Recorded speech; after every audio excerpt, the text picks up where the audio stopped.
Assalamualaikum warahmatullahi wabarakatuh. Sebelumnya, saya ucapkan selamat kepada kalian yang telah naik ke kelas 11. Hari pertama pembelajaran bahasa Indonesia. Materi kita adalah teks prosedur.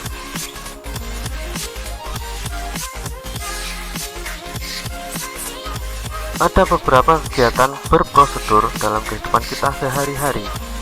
Misalnya, membuat kartu pelajar, kemudian membuat batik yang indah. Selanjutnya, untuk menjadi seorang pemain sepak bola profesional juga ada tahapan-tahapan latihan yang perlu dilewati. Kemudian, untuk bisa mengendarai sepeda motor, kita juga harus melewati prosedur-prosedur tentang cara menggunakan sepeda motor. Beberapa kegiatan yang memerlukan prosedur tadi. Tahukah kalian apa itu teks prosedur? Teks prosedur adalah teks yang berisi tujuan dan langkah-langkah yang harus diikuti agar suatu pekerjaan dapat dilakukan. Teks prosedur sangat membantu penyelesaian tugas secara runtut dan rinci karena kita dapat melihat langkah-langkah di dalamnya.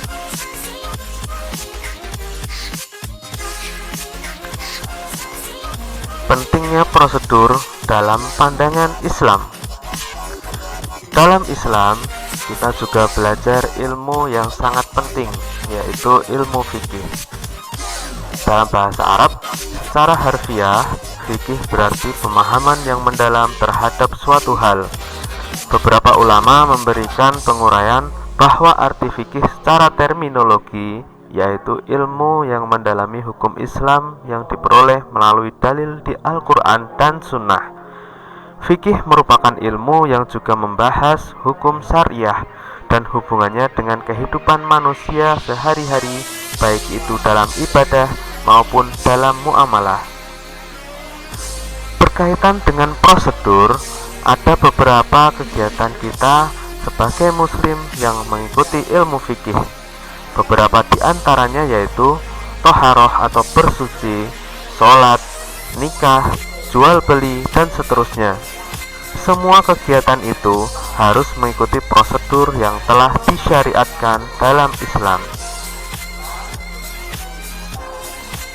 Materi menyusun teks prosedur ini terbagi menjadi 4 subbab. Yang pertama, informasi dalam teks prosedur. 2. Menganalisis struktur dan kebahasaan teks prosedur. 3. Merancang teks prosedur. Dan yang keempat, mengembangkan teks prosedur. Contoh lain prosedur yaitu ketika membuat EKTP. Untuk kalian yang berusia hampir 17 tahun, siap-siap saja.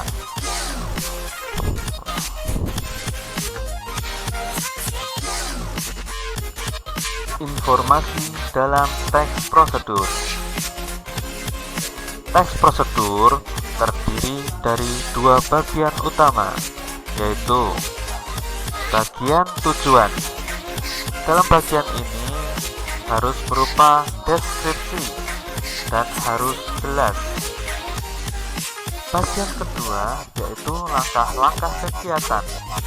Dalam langkah-langkah harus rinci sehingga tidak ada yang terlewat.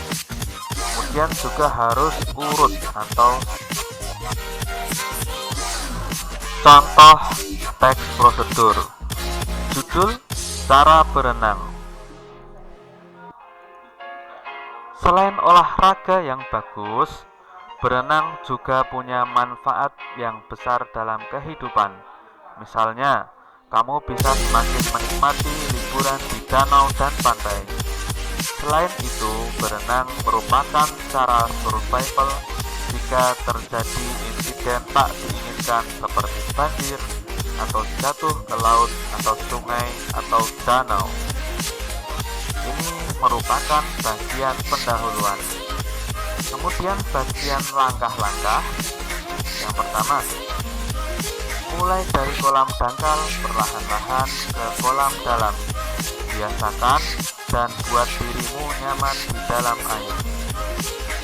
Pertama kali belajar renang, kamu tak perlu langsung ke kolam yang dalam. Tak usah gengsi, semua juga akan mengerti. Masuklah ke kolam dangkal dan biasakan dirimu dengan air di sekitarmu. Banyak pemula yang secara alami takut terhadap air. Jangan putus asa dan jangan malu. Kamu butuh lebih dari beberapa kali percobaan sampai dapat membiasakan dirimu memasuki bagian kolam yang lebih dalam. Langkah kedua, atasi ketakutanmu terhadap air dengan latihan bernapas ketika berada di air. Masuklah ke kolam yang dangkal, kemudian berpegangan pada tepian kolam. Tarik napas dalam, letakkan wajahmu ke permukaan air, dan hembuskan napas sampai menghasilkan gelembung di air. Berdirilah kembali seperti semula dan bernapaslah secara normal. Lakukan latihan ini sampai kamu merasa nyaman dan gak panik lagi ketika wajahmu berada dalam air. Setelah itu, pindahlah ke kolam yang lebih dalam tanpa berpegangan pada pinggiran kolam. Tarik napas, lalu masukkan wajahmu ke air dan hembuskan napas hingga bergelembung. Kembalilah berdiri dan bernapaslah dengan normal. Ulangi sampai kamu merasa nyaman dan gak takut lagi. 3. Belajar mengapung. Berpeganganlah pada tepian kolam. Tarik napas dalam dan angkat kakimu naik kembali, badanmu bersandar ke belakang.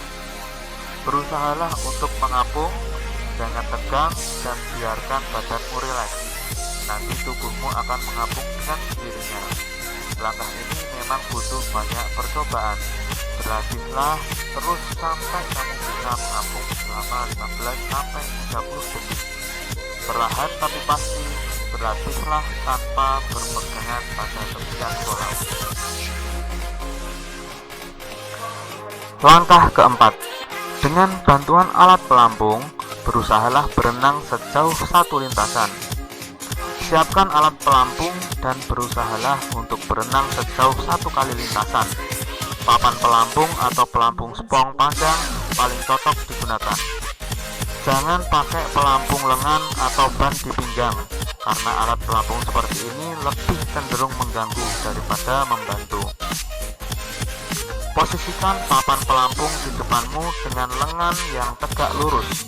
Dorong badanmu menjauh dari dinding kolam dengan menjejakkan kaki. Posisikan kakimu lurus ke belakang, kemudian gerakkan dalam tendangan lembut berselang-seling di dalam air, seperti menggunting. Putar kepala ke samping untuk bernapas. Selesaikan 1 lintasan, istirahatlah secukupnya sebelum kembali berlatih. Langkah kelima, biasakan dirimu untuk berenang sepanjang 1 lintasan. Kali ini gunakan tanganmu untuk mendayung maju. Gerakan lenganmu dalam pose mendayung ke air. Kemudian angkat dari dalam air dan kembalikan ke posisi semula. Ganti tangan satunya dan ulangi langkah tersebut. Putar kepalamu ke samping ketika kamu harus menarik napas. Istirahatlah dan ulangi sesuai dengan kemampuanmu.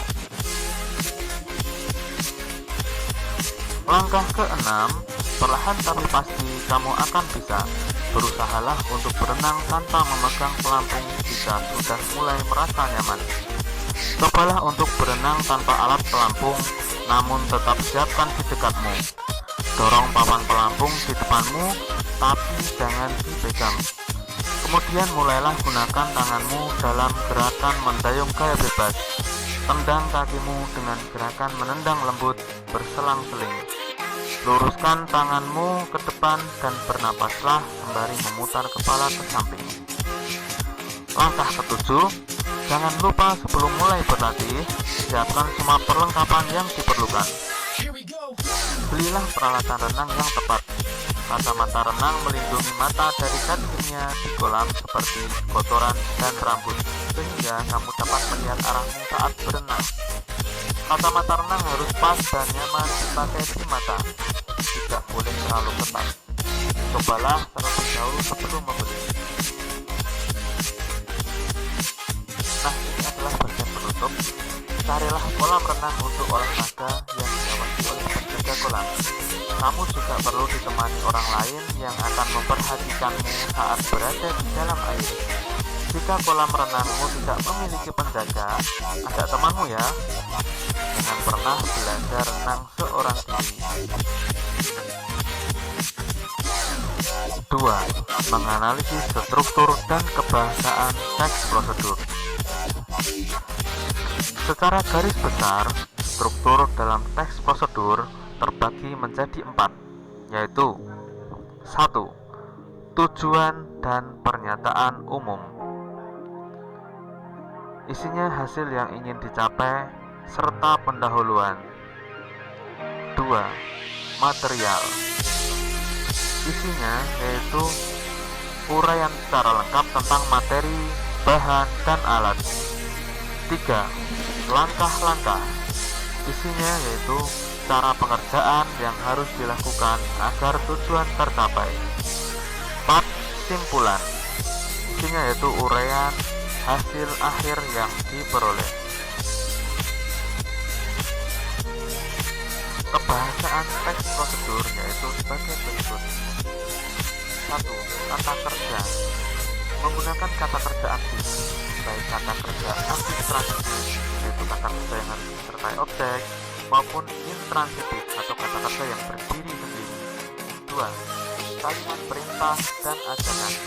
Menggunakan pola kalimat perintah atau imperatif dan kalimat ajakan atau persuasif. 3. Kata penghubung. Kata penghubung untuk mengurutkan kegiatan, contoh, kemudian, lalu, dan seterusnya. 4. Kata keterangan. Kata keterangan menyatakan rinci waktu, tempat, dan cara yang akurat. Contoh, pertama, terakhir, dan seterusnya. 5. Kata teknis. Menggunakan kata teknis atau khusus berkaitan dengan topik yang dibahas. Contoh, dalam istilah komunikasi, ada kata verbal, negosiasi, dan seterusnya. Teks prosedur berisi tentang petunjuk dalam melakukan sesuatu. Dalam menulis petunjuk melakukan sesuatu, kita harus mengetahui macam-macam petunjuk dalam teks prosedur. 1.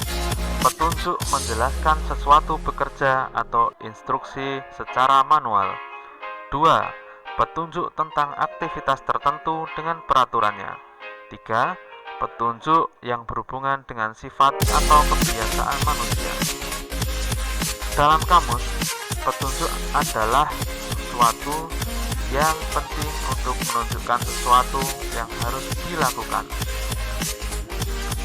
Misalnya, petunjuk dalam pembuatan EKTP.